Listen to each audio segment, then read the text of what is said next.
yang secara independen dikelola untuk kearifan lokal Lampung. Itu Metro TV Lampung. Kemudian ada radio juga, ada radio. Kayaknya teman-teman Grace-nya nggak begitu asing lah dengan media group news, karena beberapa kali kita sering ini juga kulik ditulung banyak lah sama Grace-nya dengan info-info kebencanaan yang luar biasa mencerdaskan.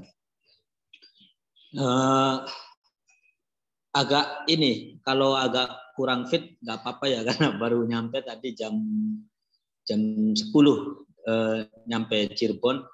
Jadi tadi malam ini bukan memanfaatkan momentum sebelum pelarangan ya, tapi memang kebutuhannya saya harus bergerak tadi malam, nyebrang dari Bakahuni ke Merak, dari Merak Jakarta langsung sambung ke Cirebon, baru nyampe tadi jam 10. Jadi kalau agak kurang fit tolong diingetin buat teman-teman semua. Saya sempat di kereta tadi nulis beberapa slide. Ya ini slide cuma buang perasaan gak enak aja sama senior. Jadi isinya cuma pointer-pointer. Saya berharap dari pointer itu kita bisa dapat banyak di obrolannya. Karena awalnya itu ketika Mas Agung meminta saya untuk nemenin ngobrol di sore ini, saya kira seperti keumuman kita akan berbicara tentang jurnalisme kebencanaan, yang nanti teknisnya gimana kita cara mengabarkan ke orang lain ketika kita di dekat kita atau menjauh di sana terjadi bencana, gimana cara bijak dan sigap untuk menyampaikan kabar itu. Tapi ternyata ketika kemarin di promo Mas Agung di grup di grup CS itu lebih banyak ngomongin soal kayaknya ke arah toxic comment yang memang lagi ngetren ini ya. Ya ini sebenarnya nggak kalah menarik sih, bahkan lebih penting ini sih dibanding kita ngomongin teknik jurnalisme kebencanaan. Karena persoalan kita itu bukan lagi kita gagap dalam menelurkan produk. Kalau kita mempelajari jurnalisme kebencanaan, berarti kita berbicara langkah-langkah untuk menciptakan produk. Persoalannya sekarang adalah kita nggak sekedar gagap dalam dalam menciptakan produk, tapi gagap dalam menanggapi produk.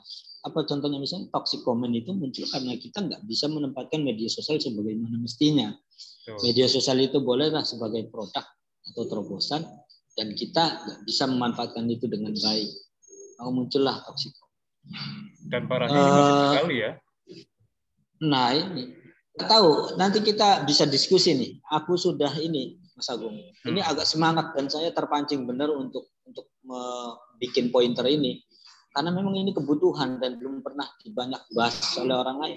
Sebenarnya apa sih? Kita cuma pengen tahu ada apa sih kita sekarang ini. Kita sekarang ini ada apa? Terutama terkait kebencanaan, karena sampel paling pas itu ya soal kebencanaan. Coba kita ke slide 1 ya. Oke.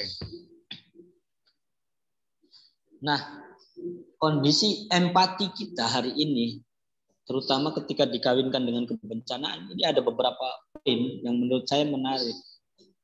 Kalau teman-teman pasti sudah paham lah sampai saat ini. Kemarin saya menulis naskah berita terakhir itu 1030 bencana sampai April tanggal 4 itu terjadi di Indonesia.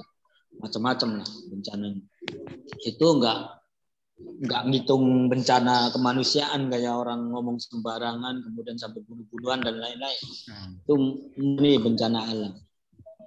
Nah, kondisi kita hari ini terhadap empati itu sesuatu yang sesuatu yang abstrak sebenarnya.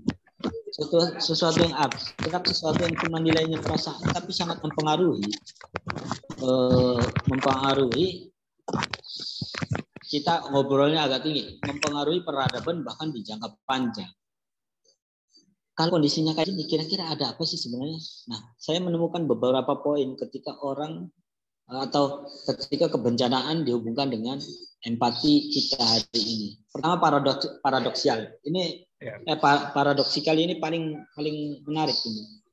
Karena kalau Mas Agung dan teman-teman sekarang lagi kesel dengan anak-anak yang sok dark jokes atau apa gitu, sok guyonan dengan santai, nggak ada sakit hati, nggak ada apa. Tapi fenomena paling baru itu teman-teman kalau nelusurin teman-teman yang dituduh SJW itu misalnya, mengucapkan baik aja sekarang bisa jadi salah loh. Paham nggak teman-teman? Gimana? Ada kapal selam tentara kita tenggelam. Kemudian ada yang guyonan bahwa wah kalah dong sama kapal selam Palembang misalnya, yang PMP itu.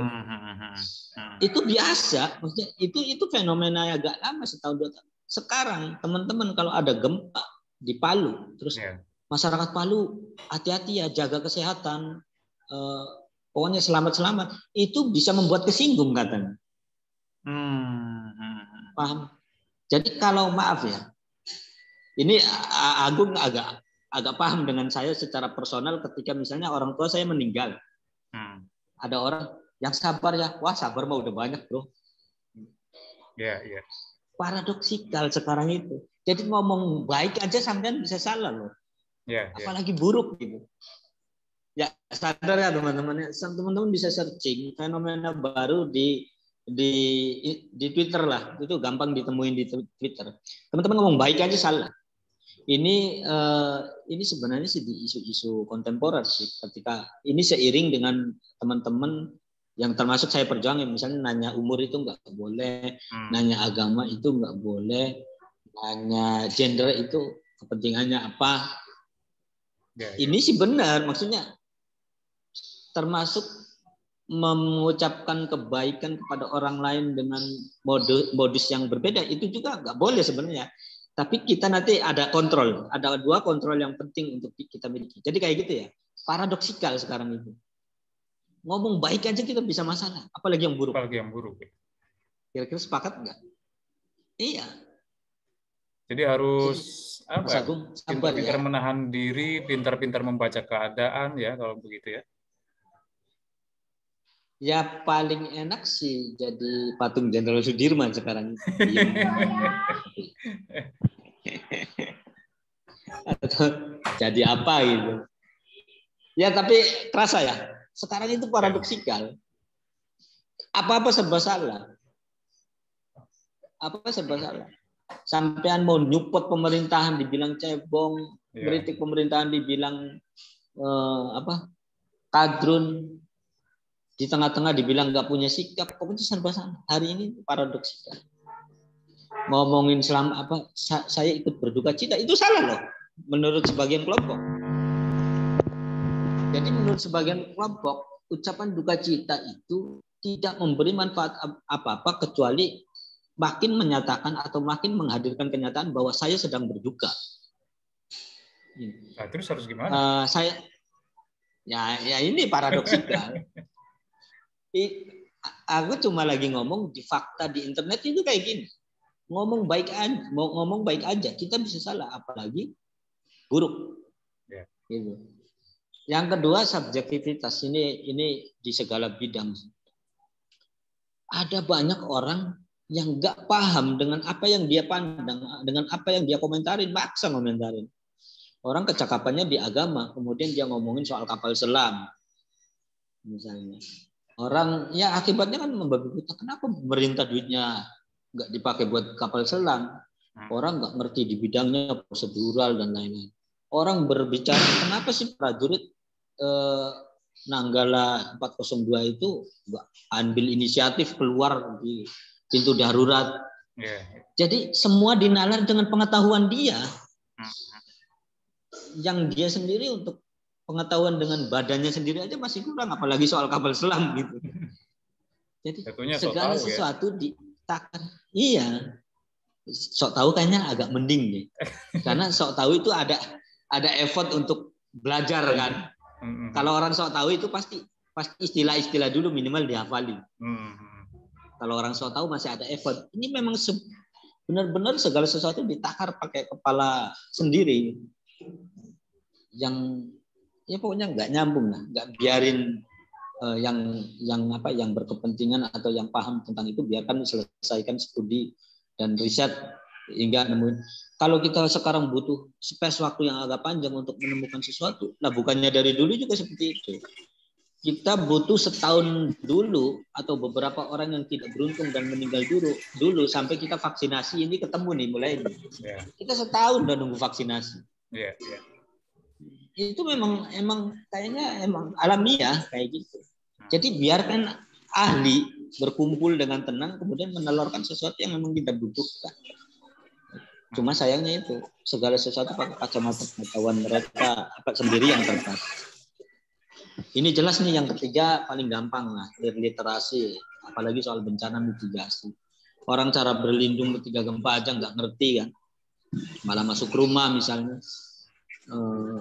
Orang menghindari petir malah, pokoknya mitigasi itu memang kita jadi problem utama. Ketika kemarin saya wawancara dengan BNPB, sebenarnya sih potensi bencana di Indonesia itu yang nggak ada bedanya dengan negara-negara kepulauan lain. Yang jadi menarik adalah perjuangan teman-teman BNPB atau siapapun yang lembaga-lembaga yang ya apalagi yang NGO ya kayak teman-teman yang ada di sini itu susah banget untuk ini soal mitigasi dan literasi soal kebencanaan.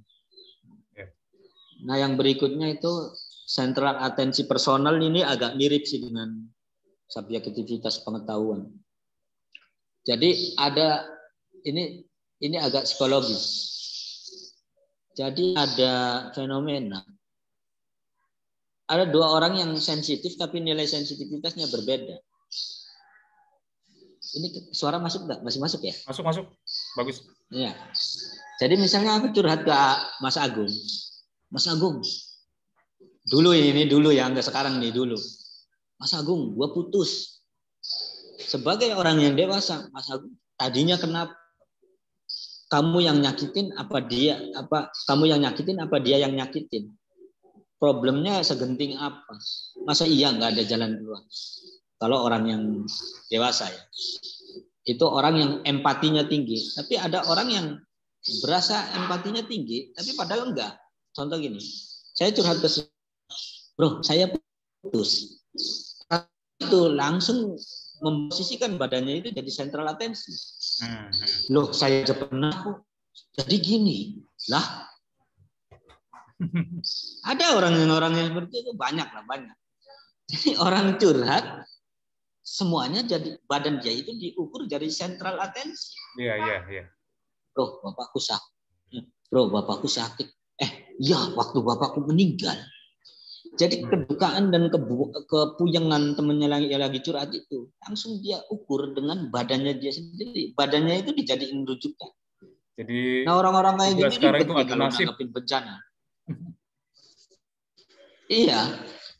Jadi orang-orang yang kayak gini pasti ribet di bencana. Bencana di mana misalnya di Palu, kenapa sih nggak lari aja ke sini? Orang Palu lebih paham kan dibanding kita yang ada di Jakarta atau Cirebon atau Surabaya.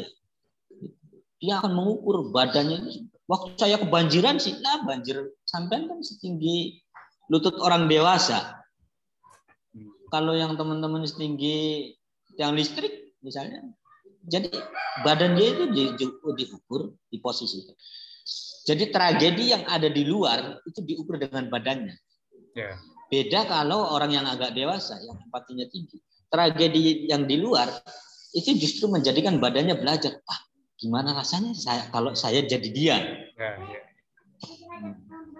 Nah orang-orang yang poin keempat ini agak bencana. Ujung-ujungnya nanti toksik. Berikutnya ini klasik sih, kegagalan mental teknologi. Orang itu, nanti kita breakdown lagi soal yang terakhir ini, yang kegagalan mental teknologi. Orang itu nggak paham komentar itu sifatnya. Mas Agung jangan jawab saya paham. Orang lain banyak di luar kita, di sekeliling kita, komen ke sebuah isu, satu buah akun, postingan akun, itu merasa private saya dengan dia. Padahal komentar kamu yang menjengkelkan itu bisa dibaca oleh orang yang kontra kamu dan oleh orang yang pro kamu. Sehingga terus blending jadi ini bola salju itu.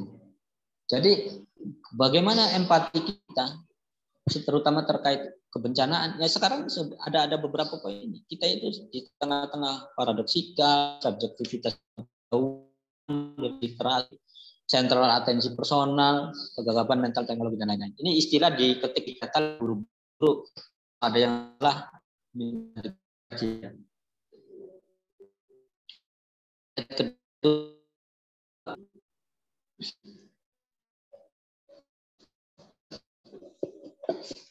Slide keduanya Mas Agung. Halo. Halo. Terputus Halo. sepertinya nih. Nah, ini. Mas Agungnya terputus. Iya, sepertinya sih terputus atau Sudah belum? ini sinyalnya ini. Gila ya. Makanya.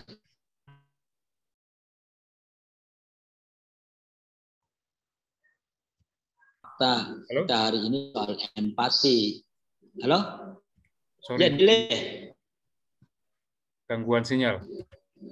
Halo. Halo, ya.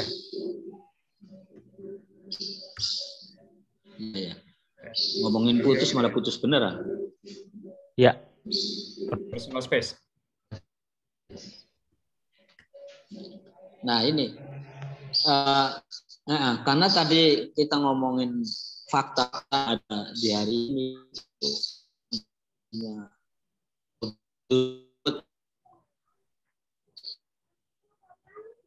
ngomongin hal-hal sederhana, ngomongin ketersinggungan itu kan buat orang sakit hati kan berarti tidak mungkin lah atau jarang lah selain waliullah orang yang sakit hati dengan dirinya sendiri, jarang lah ya. Kalau sakit hati berarti kita ngomongin resiprok, bahkan sosial, lebih banyak orang, sentuhan antara individu dan individu lain. Termasuk kita ketika ngomongin empati di kebencanaan, berarti kita akan ngomongin dengan individu kita dengan individu atau massa orang lain. Maka untuk menghindari itu ya mari kita flashback lagi bahwa kita itu ada PR, ada sesuatu yang wajib dipahami soal personal space, ruang personal. Kadang kita ruang personalnya aja nggak paham, batasannya sampai di mana. Contoh gini, yang pertama intim. Intim itu ini pakai jarak real ya. Ini pakai jarak real, ini bukan majas. Misalnya jarak 1 cm sampai 46 cm ketika ngobrol itu berarti intim. Apa? Meskipun berkelahi, meskipun ribut, meskipun cekcok. Apa contohnya istri? Jadi ruang personal antara kita dan istri. Jadi batasan atau barrier antara kita dan istri atau pasangan itu intim tuh. Bisa atau memungkinkan kita bersentuhan di level jarak antara 1 sampai 46 cm. Ya kan nggak mungkin sama istri pakai nirkabel kan. Jarak jauh. Jadi kalau ada orang lain yang tempelan gitu sampai pakai skema ruang personal 1 sampai 46 cm dalam durasi lama mengundang kecurigaan. Misalnya aku sama Mas Agung pegangan tangan di mall. Pegangan tangan di mall aku sama Mas Agung. Wah, geger sejagat. Tidak ada hukum yang menyalahkan itu. Tapi ini soal ruang personal aja yang memang nggak cocok. Jadi intimnya kita dengan pasangan itu jaraknya ya sangat diperbolehkan atau memungkinkan untuk 1 sampai 46 cm. Di luar itu, di luar pasangan intim kita, aneh lah, sesahabat-sahabat apapun kalau pegangan tangan di mall ya pasti geger. Yang kedua personal. Personal itu ya 46 sampai 123 atau 124 cm, semeter lebih dikit lah. Aku ngobrol sama Mas Agung sedekat-dekatnya bisik-bisik, itu langsung ambil jarak lagi. Jaraknya itu minimal 46 cm. Kita sepakat enggak, Mas Agung? Ini karena riset ini, hasil riset. Lupa tahun berapa ya. Pokoknya udah lama. Jadi se-CS-CS-nya orang, kalau di Lampung itu bahasanya CS. Enggak ada Mas Bro di Lampung itu. Halo S, wow berarti udah akrab. CS. Di personal itu, di jarak personal itu, orang mulai mengukur diri, mengukur barrier batasan 46 sampai 123 cm. Aku sama Mas Agung di pesantren bareng, nggak mungkin sampai melampaui lebih sedikit dari 46 cm. Nggak mungkin. Bisa jadi kasus besar itu. Jadi ketika aku bisik-bisik pasti langsung ambil jarak lagi. Pokoknya paling nyaman. Jadi ini ukuran ini bukan ukuran keharusan, hukum positif atau norma agama, enggak ya. Tapi level kenyamanan kita. Iya kan? Kalau kita masih normal, masih dalam kadar yang biasa, Mas Agung tiba-tiba minta pangku ke saya langsung tolak dong. Sesahabat apapun, se-CS apapun. Karena itu urusannya di jarak intim. Jadi soal kenyamanan aja. Barrier, soal batasan. Yang berikutnya sosial. Sosial itu orang yang nggak deket-deket amat sama kita, tapi kita sudah menerima keadaan mereka, kedatangan mereka. Ini jaraknya 123 sampai 360 lah. Jadi 3,5 meter. Contoh ngobrol dengan orang di jalan. Kayak tadi di stasiun. Pak, naik Saung Gali ya? Iya. Jadi ada orang asing ke kita, tapi kita menerima keadaan dia. Menerima kondisi dia. Itu nggak bakal lebih dekat dari 123 cm. Kita nggak mungkin dekat banget, apalagi sekarang social distancing kan. Yang udah kursinya aja udah disilang-silang. Tapi kalau dalam keadaan normal pun, teman-teman nggak, secara kenyamanan badan, orang baru ngobrol di terminal itu pasti space-nya jarak 126 cm sampai lebih jauh. Teman-teman boleh ukur lah, nanti bawa meteran kalau ketemu orang. Karena ini basisnya riset. Yang berikutnya publik. Ada orang yang deket banget, kenal banget, kita kenal banget, padahal jauh di ujung dunia sana. Seperti kita kenal Jokowi, seperti kita kenal siapa misalnya, Anya Geraldine. Anya Geraldine gue deket banget, tapi jauh, dia nggak kenal. Ini udah nggak pakai urusan meter nih. Jadi kalau teman-teman ketemu Anya Geraldine, halo Anya, itu pasti menjawab halo, tapi dengan ukuran 336 cm bahkan lebih. Karena ini udah urusan publik. Antum siapa gitu, berani deket-deket. Jadi soal kenyamanan, ada banyak orang yang nggak sadar atau nggak mengerti ruang personal dia. Nah ini yang akan menjadi masalah. Kita kebut nanti hubungannya sama. Slide berikutnya.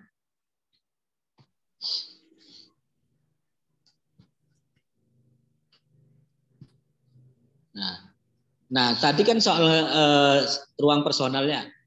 Terus kemudian ketidaksadaran itu bentuknya apa? Ya, kalau teman-teman ketemu di online itu akan memungkiri, akan memunggungi tadi soal ruang personal tadi, bahwa jarak itu, barrier itu ada intim, ada personal, ada sosial, ada publik.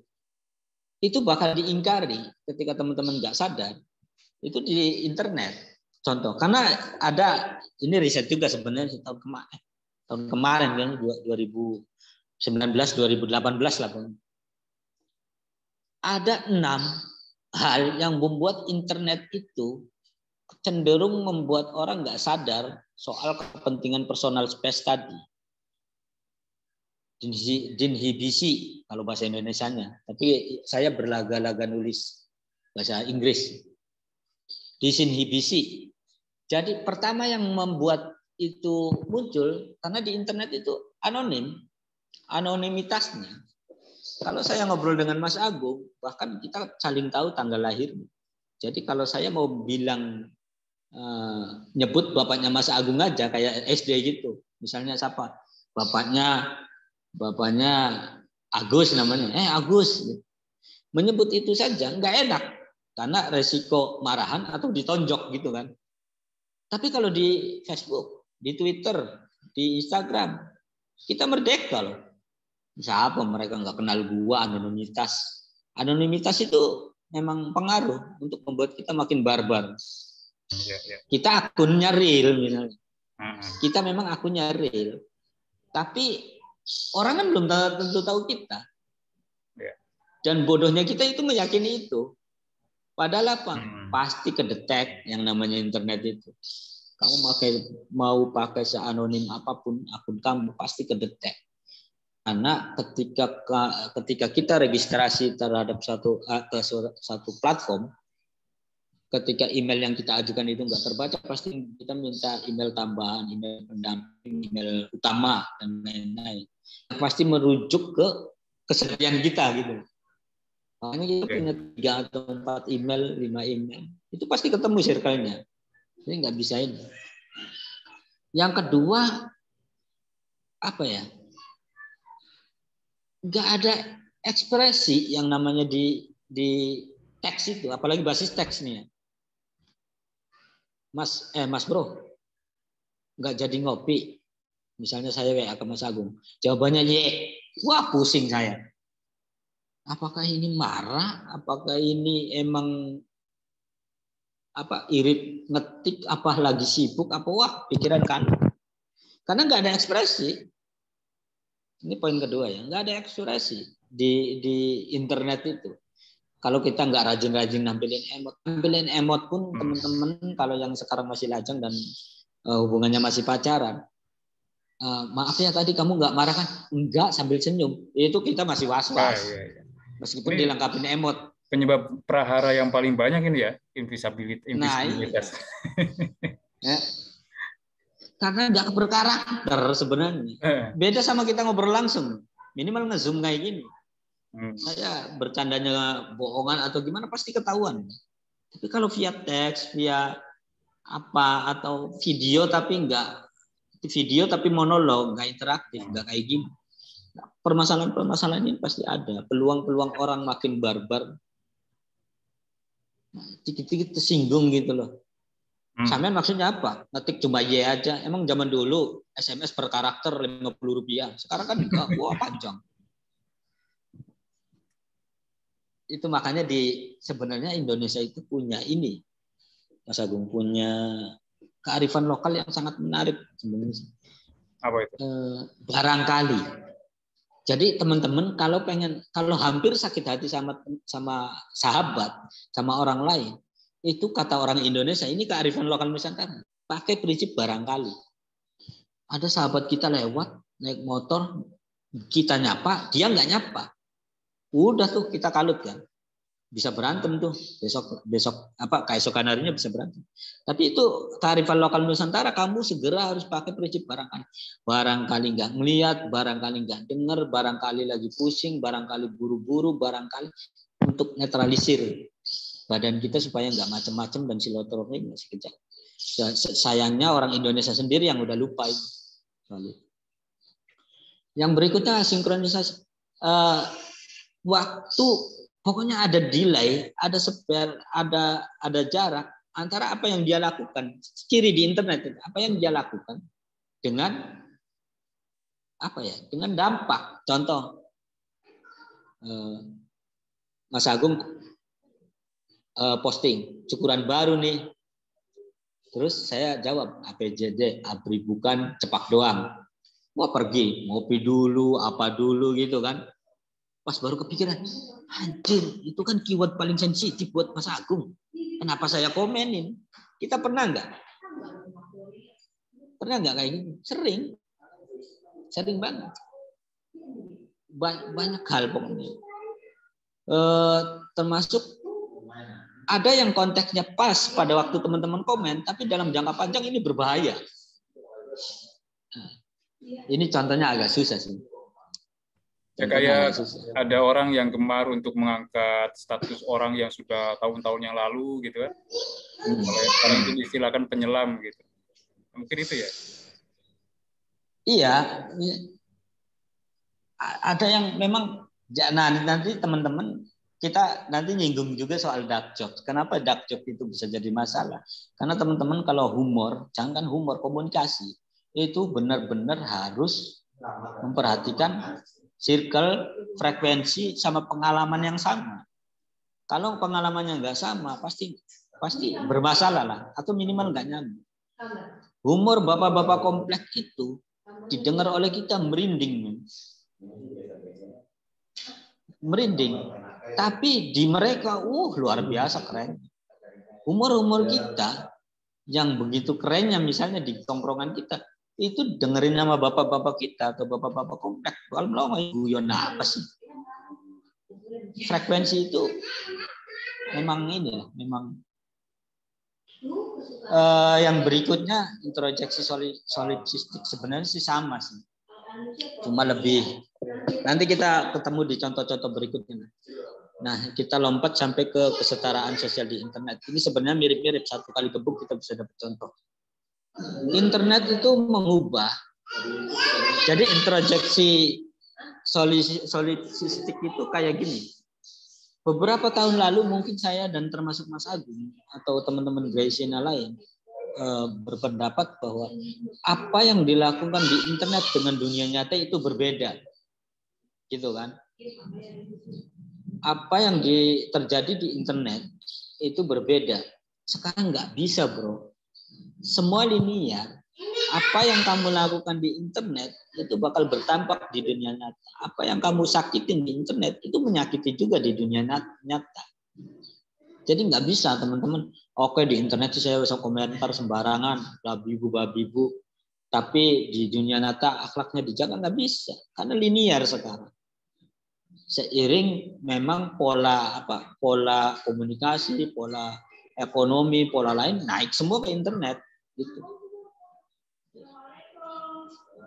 Ini kita yang nggak ada suaranya apa teman-teman yang saya memang lagi di mute ini. Ada kok, ada suaranya. Jangan tinggalin sendiri dong. Suara mobil soalnya ada mesin lagi nyala.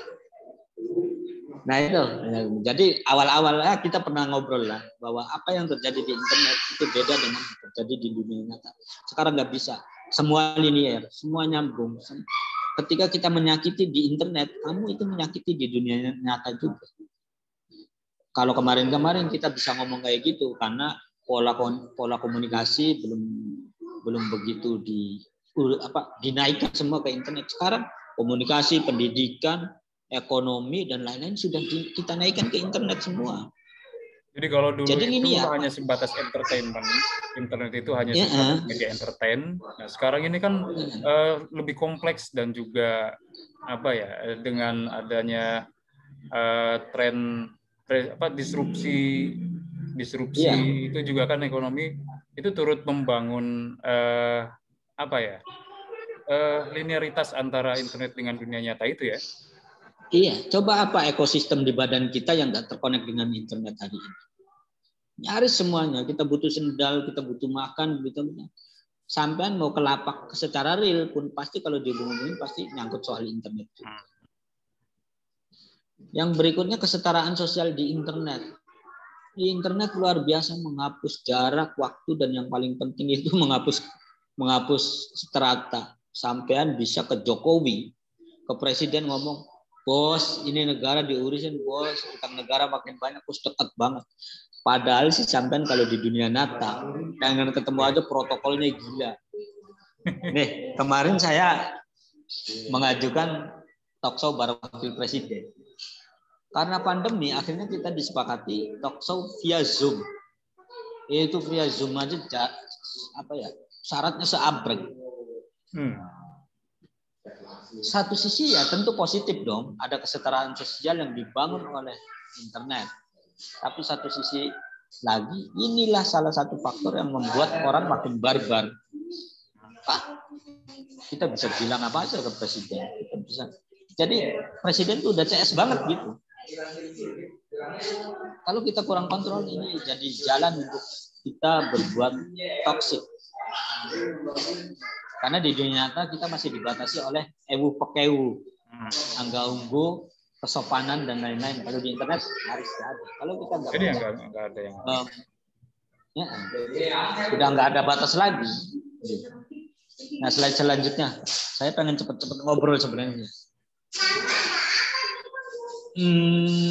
Ini agak putar-putar situ terus, tapi kita diagnosa ya apa sih yang menyebabkan itu lebih secara jelas. Saya sudah bercerita ke teman-teman banyak soal banalitas algoritma atau algoritma itu menciptakan banalitas, banal. Algoritma itu sih teman-teman paham lah pasti sistem yang membentuk alur komunikasi atau interaksi kita di media sosial. Yang paling klasik, meskipun perubahannya atau update-nya selalu ada, yang paling klasik itu siapa yang menyukai, nge-like, repost, mereact atau apapun terhadap konten tertentu, maka teman-teman akan tersuguhkan dengan konten yang sama, konten serupa. Jadi kalau teman-teman senang Jokowi, maka menge-like segala sesuatu yang berbau Jokowi, akhirnya terkoneksi dan terkumpul dengan orang-orang yang suka Jokowi. Jadi kalau ada orang yang suka Prabowo melintas satu, teman-teman akan kejam sekali, bedak karena ada ya orang yang beda. Karena dia ngerasa seluruh dunia sudah Jokowi, gitu. Padahal itu karena ketemunya dengan orang-orang yang seragam. Iya, ketemu dengan orang-orang yang seragam. Jadi kelihatan orang aneh, orang lain itu aneh dan akhirnya bengis bisa jadi gitu. Algoritma itu membentuk banalitas kita yang memang udah ada bakat sebenarnya. Bakat barbar. Kita udah ada bakat barbar. Keliru fungsi komunikasi itu kayak tadi ya. Kita selalu memahami segala sesuatu di media sosial itu sebagai sesuatu yang private, sebagai sesuatu yang pribadi. Ketika saya mengomentari Mas Agung, wah cepak doang, abri bukan cepak doang. Seolah-olah saya cuma mengomentari Mas Agung. Padahal kan kita udah CS. Padahal saya nggak pernah menghitung bahwa ada orang lain yang berteman dengan sampean juga dan melihat komentar ini aneh. Dan bisa-bisa tersakiti oleh komentar saya. Ngerti nggak sih? Ada orang mengagumi betul santrinya Mas Agung, berguru betul kepada Mas Agung. Dengan santainya saya komentar. Mas Agungnya terima. Kalau saya komentar, Mas Agung, santri sakit hati, men. Santri sakit hati ngobrol-ngobrol jadi gelombang baru sesuatu yang ya makin kacau. Jadi bukan sesuatu yang private, nggak ada privasi di media sosial itu bullshit. Nggak ada. Semuanya publik dan itu harus dihitung.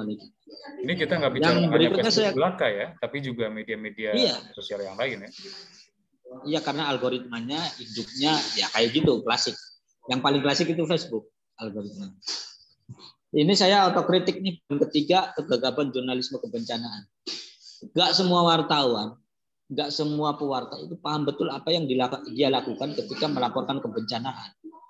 Saya paling neken reporter, jangan sampai ngomongin firasat ke korban. Jangan sampai, pokoknya nggak ada hubungannya dengan kebencanaan. Yang paling saya baca studi dengan BNPB misalnya, yang paling ngeri sekarang itu orang informasi kebencanaan itu soal pra dengan pasca bencananya ini yang miss. Jadi orang di running ketika bencananya banjir nih, tapi orang siaga banjir dan apa yang dilakukan setelah banjir itu nggak pernah diinformasikan. Makanya saya pernah minta ke Mas Agung dan teman-teman Graciana, alangkah kerennya sih kalau Graciana punya portal informasi khusus bencana, nggak nunggu bencana itu terjadi, tapi pra dan pasca bencananya ini yang orang nggak hafal. Gimana kesiapsiagaan kita menghadapi sekian ratus bencana yang akan terjadi selama 2021, gimana bencana di Bandung, gimana, dan pasca bencana apa yang kita lakukan setelah bencana, termasuk sifat empati dan ngehe ketika mengomentari, itu kan bisa dididik di situ. Kita jurnalis itu gagal, maksudnya gagal di situ, karena mungkin banyak hal yang harus kita angkat juga. Yang berikutnya salah paham dakjok. Teman-teman harus diukur lagi. Ketika melakukan sesuatu, kita harus melemparkan sesuatu keluar ke badan orang, tapi melempar juga sesuatu ke badan kita. Contoh dakjok. Teman-teman harus ingat lagi dari awal saya ngomongin soal jangankan soal humor, soal komunikasi aja. Kita harus menimbang frekuensi, menimbang pengalaman bersama. Artinya kalau komunikasi ini secara private saya dengan Mas Agung, mungkin ada beberapa teman yang nggak paham kok tiba-tiba dua orang itu ketawa, kok tiba dua orang itu kesel, karena kita punya pengalaman yang sama gitu. Nah, dakjok ini nggak mungkin seluruh timeline sampean itu punya frekuensi humor yang sama. Dakjok itu syarat wajibnya adalah punya frekuensi humor yang sama, punya pengalaman yang sama. Tambah satu lagi, punya mental yang sama. Kalau beda, ya sampai masalah. Yang kedua, lempar sesuatu ke orang lain. Dark jokes itu di sejarahnya itu untuk menganulir, memfilter sesuatu yang berpotensi menyakitkan ke badan kita jadi sesuatu yang humor, bukan untuk orang lain. Tapi bukan justru untuk ke Mas diri Agung. kita ya. Iya, itu sebenarnya untuk nganulir badan kita. Contoh, Mas Agung mau ngenyek nih, udah kelihatan nih dari bahasanya mau ngenyek, saya pendek. Langsung saya ngomong, Mas, sekarang cowok yang mahal itu cowok yang kecil. Itu dark joke sebenarnya. Tapi untuk badan saya loh. Iya. Untuk menganulir sesuatu yang berpotensi menyakiti badan kita jadi sesuatu yang kita bisa ketawain bareng-bareng. Bukan untuk melempar ke orang lain. Ketawain diri sendiri mungkin ya begitu ya. Iya, dark jokes itu yang paling mahir di Indonesia ya Gus Dur. Iya. Menertawakan diri sendiri itu perlu perjuangan, perlu kearifan luar biasa. Dan memang, nah makanya teman-teman bohong kalau suka dark jokes, katanya saya orang terbuka, saya orang santai, tapi nggak dengerin omongan Coki Pardede sendiri, misalnya. Ya, saya satu sisi emang Coki Pardede, Coki Muslim ini jadi apa ya? Jadi notif yang luar biasa di Indonesia. Tapi di sisi lain, terima kasih banyak. Karena selain dia menampakkan sesuatu, tapi memagari dengan instrumen yang penting pula. Contoh, Coki itu bilang, kalau teman-teman memahami ketersinggungan itu bukan sesuatu yang diberikan, tapi sesuatu yang kita ambil. Tersinggung itu bukan sesuatu yang diberikan. Mas Agung memberikan ketersinggungan ke saya, enggak perlu. Mas Agung hanya memunculkan narasi. Yang narasi itu berpotensi mengandung ketersinggungan. Sekarang tersinggung, kamu mau tersinggung apa enggak? Itu terserah kita. Pilihan opsi ya. Opsi. Tergantung kita. Jadi nggak ada orang membuat tersinggung tuh nggak ada. Nggak ada. Jadi kayak ini aja, ngawang-ngawang.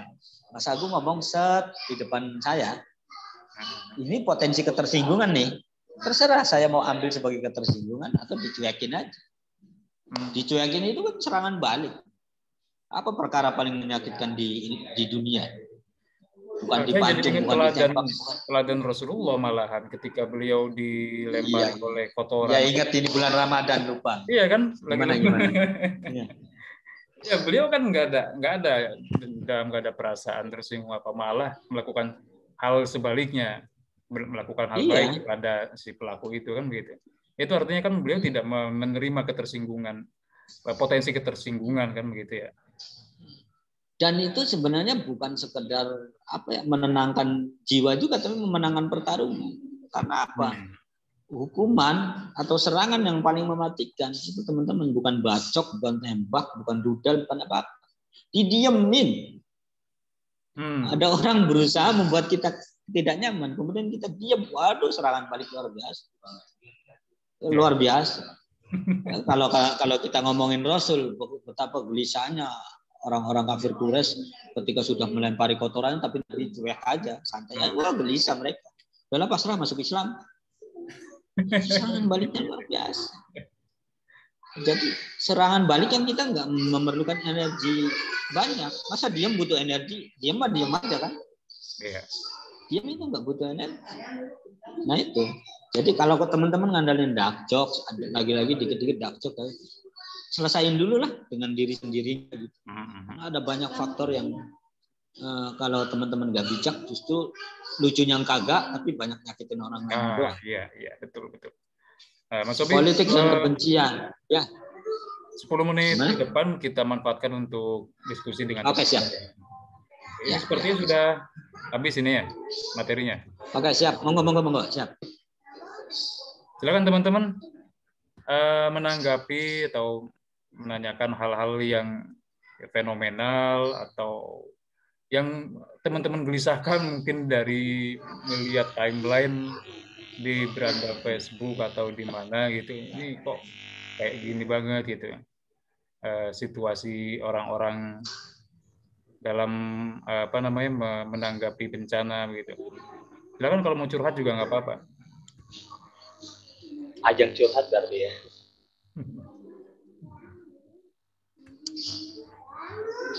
Ini ada Mas Hairul. Tadi yang saya Mas Hairul.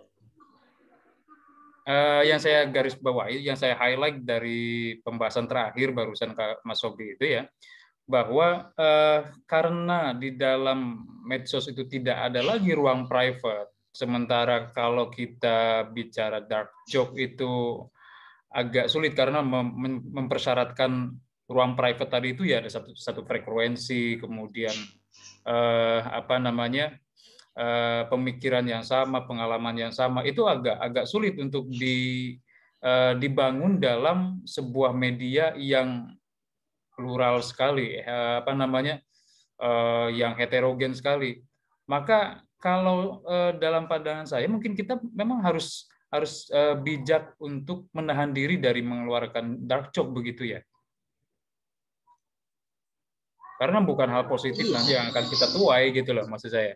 Iya, jangankan dark jokes medsos itu. Kalau teman-teman paham tadi soal ruang personal,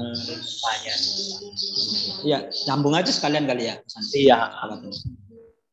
Oke. Ini ada yang bertanya Mas Bayu Latang nih, mungkin agak sedikit keluar topik dari perencanaan berkaitan dengan anonimitas di medsos. Ada sebagian orang yang menggunakan anonimitas, misalnya dengan akun palsu, gitu ya, untuk menyampaikan satir dan sindiran-sindiran konstruktif ke pihak tertentu.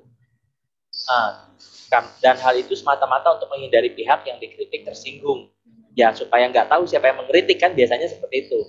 Nah, terus untuk hal tersebut tanggapan Mas Adnan sendiri bagaimana? Iya. Jadi ini ya tadi kita tarik dulu dari soal dark jokes. Jangan dark jokes di media sosial.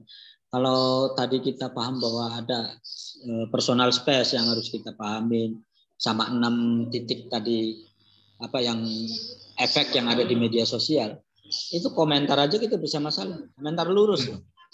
Komentar lurus. Saya mau komentari Mas Andri atau Mas Agung ngomong, wah emang kayak gitu lucu bro, misalnya kayak gitu. Nah kita berdua nggak apa-apa, tapi ada orang lain yang mungkin barangkali ngefans kesampean atau berguru kesampean, itu bisa jadi masalah kan. Nggak ada ruang private, lagi-lagi saya ngomong nggak ada privatisasi di media sosial. Nah yang berikutnya soal gimana ketika ada orang memakai anonimitas demi mengurangi atau menghindari rasa sakit orang yang dikritiknya. Sebenarnya sih nggak perlu anonimitas atau beridentitas lengkap. Kalau kritik kita konstruktif, pasti nggak ada sakit hati.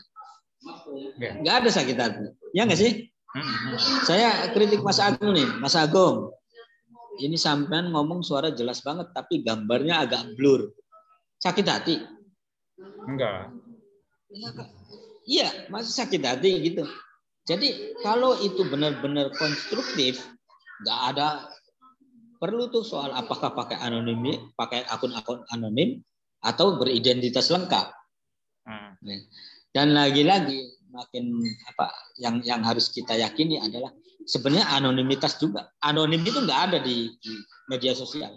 Sebab anonim yang kamu bentuk pasti kedetek, pasti ke circle, pasti kerekam. Ya satu poin, satu catolan yang merujuk ke ID asli, apapun bentuknya. Gitu. Jadi kalau teman-teman, bagaimana kita memanfaatkan anonimitas itu untuk memberikan kritik yang konstruktif kepada teman yang dekat, tapi karena khawatir menyakiti, maka kita pakai anonim. Kalau itu memang konstruktif, memang membangun, nggak perlu anonim, nggak perlu identitas lengkap. Apapun yang konstruktif nggak bakal menyakitkan. Tapi kita memang harus paham betul, harus pasif betul apa kritik itu, apa nyinyir itu, apa banyak hal yang tipis-tipis sebenarnya. Batas tipis banget ya. Iya.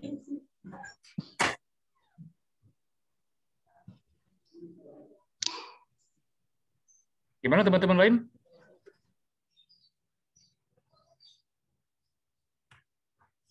Mumpung kita masih bareng sama Mas Sobi, ngomongin ini kan sebetulnya ngomongin hal yang ada di sekitar kita, dan saya yakin teman-teman juga pada ngeluh terus di apa namanya di beranda Facebook gitu, di timeline masing-masing soal kayak kemarin itu bahkan sampai ini ya apa namanya kasusnya malah melebar kan, dari satu komentar terhadap berita duka kita ya sebut saja langsung kayak Rina Nanggala itu kemudian berkomentar yang tidak senonoh pada akhirnya menjadi apa namanya perkara yang menyulut kemarahan banyak orang itu. Nah itu kan salah satu apa ya wujud dari ketidakempatian yang saat ini jadi. Ini aja, Mas, kayaknya menarik deh. Kita ambil sampel yang terdekat. Itu aku ketawa-tawa aja kalau lihat tingkah teman-teman CS itu. Gaya tradisi yang sudah terbangunnya itu. Ya nggak sih? Kalau di grup Facebook itu luar biasa, kocak, lucu. Tapi jangan dibawa keluar loh. Gitu. Jangan dibawa keluar yang nggak semember. Iya. Karena member itu menjamin frekuensi gitu kan.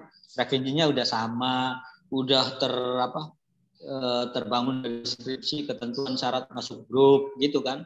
Udah aman, sampean mengikuti tradisi itu udah aman. Tapi ketika teman-teman latah membawa tradisi CS keluar, itu juga harus mikir-mikir. Model-model gitu loh. Nggak salah humor atau gaya tradisi komunikasi seperti itu, nggak ada yang salah. Bahkan dulu orang setiap komunitas punya kode sendiri. Misalnya jagalah kebersihan aja ngomongnya jagalah. Oh iya. Pokoknya ada. Iya ada kan. Masing-masing komunitas punya kode komunikasi tersendiri. Enggak apa-apa. Yang penting jangan bawa itu kode bahasa atau komunikasi privat atau komunitas itu ke orang lain yang belum pernah di briefing gitu, kasihan. Ya. Itu ada pertanyaan dari Mas Eko tuh. Cara membuat kritikan yang membangun itu gimana, Mas? Apa ada formulasi khusus katanya? Ini satu lagi apa ya? Pertanyaan terakhir ya dari Mas Eko ini ya. Setelah Mas Sobi menjawab pertanyaan Mas Eko, ya kita harus menyudahi diskusi pada sore hari ini. Silakan Mas Sobi.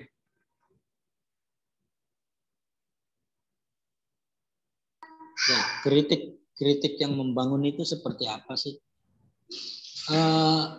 Saya nggak pengen bicara soal teman-teman harus menyertakan ini. Tapi saya cuma pengen ini aja. Pengen apa ya? Teman-teman harus membuang ini. Saya bukan menyertakan tapi membuang. Contoh, di slide terakhir itu saya ada ngomong soal interaksi kepentingan politik dan kebencian. Kadang orang itu nggak fair nih. Makanya Sayyidina Ali bilang, jangan sampai ketidaksukaanmu, gimana? Jangan sampai ketidaksukaanmu itu membuat kamu tidak adil. Oh iya. Gitu. Ya. Jadi kadang kita nggak fair. Ngomongin, nah ada fenomena baru selain paradoksikal nih, Mas Agung. Nanti ada fenomena baru yang sekarang lagi dikaji juga oleh teman-teman soal open minded. Open minded yang lama-lama jadi penjajah juga, yang menghakimi bahwa close minded itu sesuatu yang salah. Ini muter jadi perkara. Itu loh. Iya. Jadi orang itu kadang nggak fair. Orang ngomong buru-buru ngomong terorisme itu bukan Islam, jangan dihubungkan dengan agama. Terorisme nggak beragama. Faktanya beragama kok. Faktanya memang beragama tertentu kok. Masa menghindari fakta atau tidak menyepakati fakta itu sebuah solusi? Enggak lah. Problem itu justru timbul karena kita memunggungi fakta. Ya kan? Enggak ada solusi dengan cara mari kita memunggungi fakta. Apa contoh? Ada orang ngebom bunuh diri di gereja. Dengan solusinya adalah mengakui bahwa dia orang beragama tertentu. Lah gimana sih? Gitu. Justru solusinya adalah kita harus mengakui fakta itu. Tapi gilir ada orang ibu-ibu bawa anjing ke musola, itu agama tertentu. Kan kita kadang nggak fair. Teman-teman di dekat kita kadang-kadang nggak fair. Atau bahkan kita sendiri tidak fair. Ketika kita teman yang punya potensi dibully, kita ngomongin mengatasnamakan itu dark jokes, iya kan? Tapi ketika teman-teman berbalik ngomongin itu ke kita ngomong sampean nggak punya perasaan, nggak fair. Kalau ketidakfairan ini udah hilang di badan kita, iya boleh menang debat. Kalau tidak fairan ini udah hilang di badan kita atau narasi kritik itu nggak ada unsur itu, ya itu pasti konstruktif. Contoh nih paling gampang, tersinggung. Ketika kita tersinggung itu bukan berarti menunjukkan kita langsung benar, otomatis benar. Jadi gini, ada orang nggak puasa, misalnya bukan nggak puasa ya, ada orang ya bolehlah nggak puasa lah, terus tegur, kamu nggak takut neraka, tersinggunglah dia, karena tersinggung dia misalnya ngomong, masa agama kok dipaksakan, masa orang kok nggak tanya dulu apa faktor saya nggak puasa. Akhirnya ketemu dengan orang-orang yang membelanya. Iyalah, misalnya saya yang sok moderat. Iyalah puasa itu untuk diri sendiri, jangan komentarin orang lain. Dia ngerasa kebela. Orang itu ngerasa kebela. Dan ketika ngerasa kebela, kenapa kebela? Karena posisinya tersinggung, terzolimi gitu kan. Kenapa ketika dibela langsung dia doang, langsung merasa benar. Jadi ketika kita tersinggung, itu bukan otomatis kita menjadi posisi yang benar. Ketersinggungan dengan kebenaran itu beda. Ini yang saya contohkan gini nih, paling simpel. Ketika Mas Agung nolong maling motor dari amuk massa atau dibakar orang lain, itu kebajikan toh, kebaikan. Tapi kebaikan Mas Agung itu bukan berarti Mas Agung mentoleransi pencurian. Betul.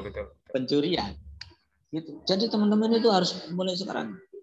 Inilah parsial, detail, teliti, beda, jangan gebuk rata. Kalau teman-teman udah bisa main itu pasti konstruktif gitu. Ada satu lagi, ini pertanyaan penting juga nih. Tadinya saya mau akhiri dengan pertanyaan barusan ya, tapi ada pertanyaan penting dari Ibu Yovita Hardiwati nih. Jurnalistik profesional terikat oleh kode etik. Jurnalistik warga tidak ada rambu-rambu sanksinya secara khusus. Ini membuat jurnalistik warga atau citizen journalism yang kita sebut saat ini ya, bisa lebih bebas menyebarkan berita-berita secara lebih cepat dan sebanyak-banyaknya. Bagaimana pandangan jurnalis profesional terhadap konten berita dari jurnalis warga? Apakah konten dari jurnalis warga itu sebenarnya juga menguntungkan para jurnalis profesional? Dalam arti banyak materi langsung tersodor di depannya, dan tinggal milih dan menganalisis saja mana yang layak diberitakan secara profesional, katanya gitu. Oke. Jadi ini nanti ujungnya ke paradoksikal lagi nih, yang ruwet-ruwet itu. Jadi Mas Agung jadi saksi nih, terutama istrinya, bahwa sebelum jadi wartawan beneran, sebelum wartawan ke industri media, saya dulu di Suara citizen journalism dulu. Dulu itu dibentuk Suara Komunitas. Ibu negaranya Mas Agung sering ikut-ikut ke Jogja dan lain-lain. Itu basicnya media warga.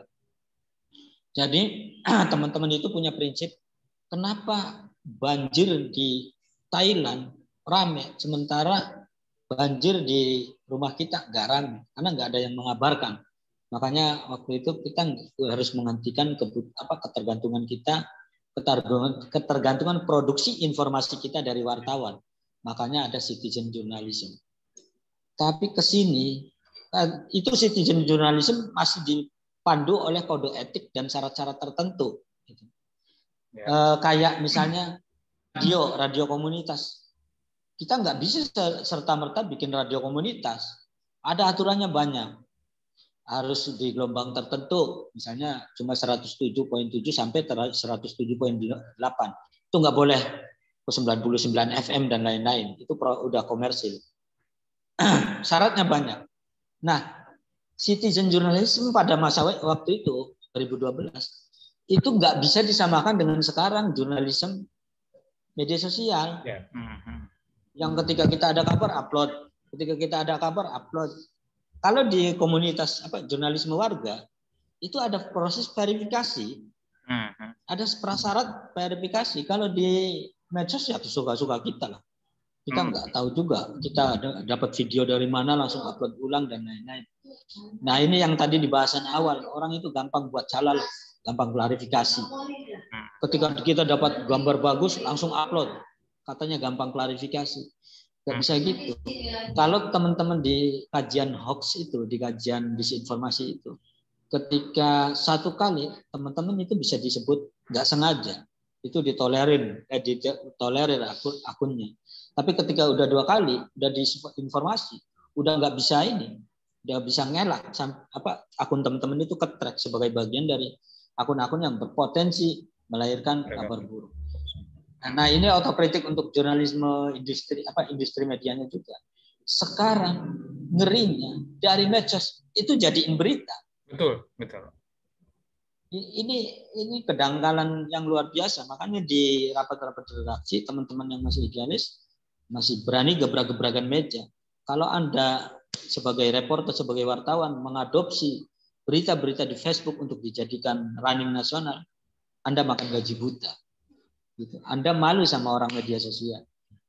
Kok kita yang jadi manfaatin berita itu? Dan kita yang mengajarkan isi dan iya. Utamanya warga di media sosial yang menyebarkan berita-berita yang valid dari industri media itu kan begitu harusnya. Tapi hari ini faktanya gagal. Kebalikan ya. Iya. Apalagi soal bencana. Untungnya waktu itu saya di bagian pengecek fakta. Jadi meskipun basisnya media sosial tapi sekedar meluruskan. Misalnya ada gempa di pelabuhan, ada truk yang goyang-goyang itu. Apakah benar di kejadian gempa itu ketika kita cek videonya, kita telusuri dengan tools tertentu ternyata bukan di waktu dan lokus yang sama. Wah itu kita sebarin lagi. Tapi yang lain-lain itu ngambil dari situ. Media sosial gambarnya gimana dicomot.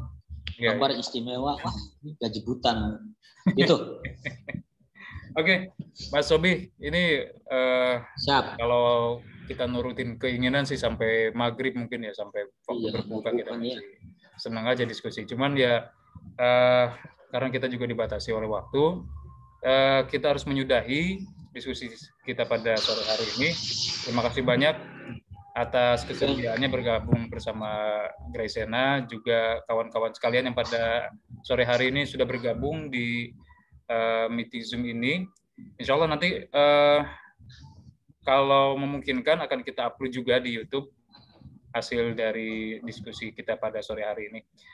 Saya tutup acara ini dengan ucapan terima kasih banyak kepada semua teman-teman dan syukur alhamdulillah diberikan kelancaran sepanjang acara. Alafu minkum. Mudah-mudahan kita jumpa lagi di kesempatan yang akan datang. Assalamualaikum warahmatullahi wabarakatuh. Sebelumnya kita berfoto dulu ya. Fotonya gimana? Ya, saya ini deh screenshot. Teman-teman yang bisa membuka video videonya silakan di Ibu Yovita, halo. Mas Eko. Siapa itu? Kaudi, Mas Bayu. Silakan kalau mau bergabung untuk berfoto bersama. Saya hitung sampai 3 ya. 1, 2, 3. Oke. Sip. Makasih ya teman-teman ya. Masih banyak. Terima kasih Mas Obi. Boleh keluar nih ya berarti. Ya? Boleh keluar nih ya, boleh undur. Silakan. Boleh. Nih, lagi ngajak anak soalnya ngabuburit. Ya udah semuanya makasih ya. Oke, terima kasih Mas Obi. Assalamualaikum. Ya Mas Andi. Assalamualaikum. Salam.